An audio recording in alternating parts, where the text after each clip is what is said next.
Hello folks, this is David again with Fisher River Bows and Dirt Bikes, and I just want to share something with you this morning. I think a lot of times we may overlook, especially if you've got a Raven crossbow and maybe even the newer 10 points that has the ball bearing arrow rest, and it could apply with the regular rail bows.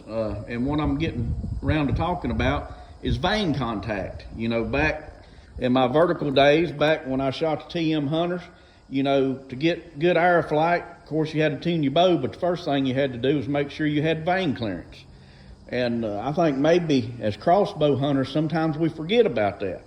So something I want to show you, mine has the Raven, it's R9, it's my son's, it has the Raven ball bearing rest. And I want to show you something. You know, a lot of guys, I know they probably get their Raven arrows or maybe custom arrows and they load their bow and they shoot, and maybe all their arrows is not grouping together.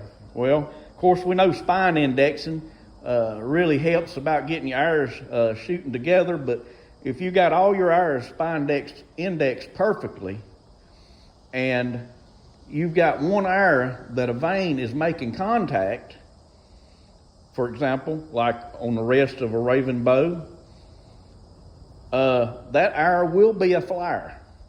Now let me tell you what I look for. Is I got the bow, I got the cocking sled up, or the trigger up, the bow's not cocked, but I got the arrow sitting in there, and I look down. I look right down like this right here with the arrow in, and I look and see if I'm gonna have any contact.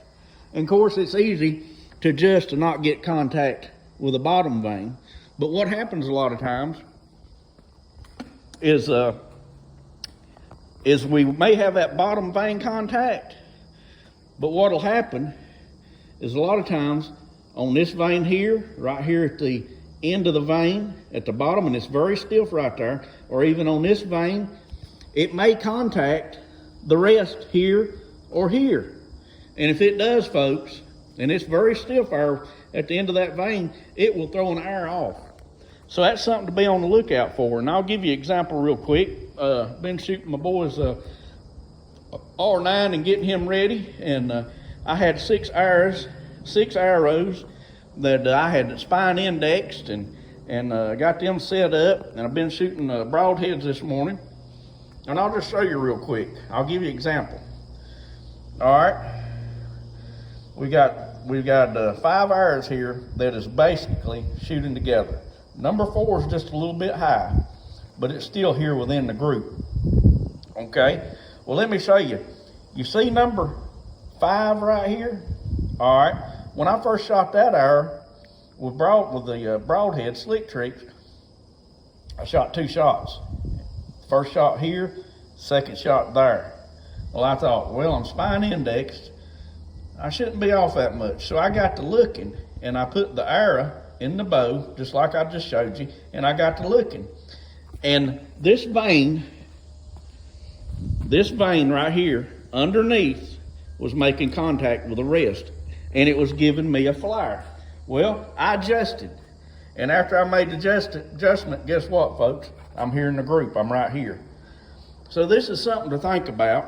And if you have flyers, even with your spine indexed arrows or your custom spine index, and you got a flyer, check for that vane contact. Even check for it even if you got a regular rail bow. I mean, you don't know cock vane dragging hard in the rail. It could disrupt the arrow flight. So that's just something to be on the lookout for. Just wanted to share that with y'all. Y'all have a good day and God bless.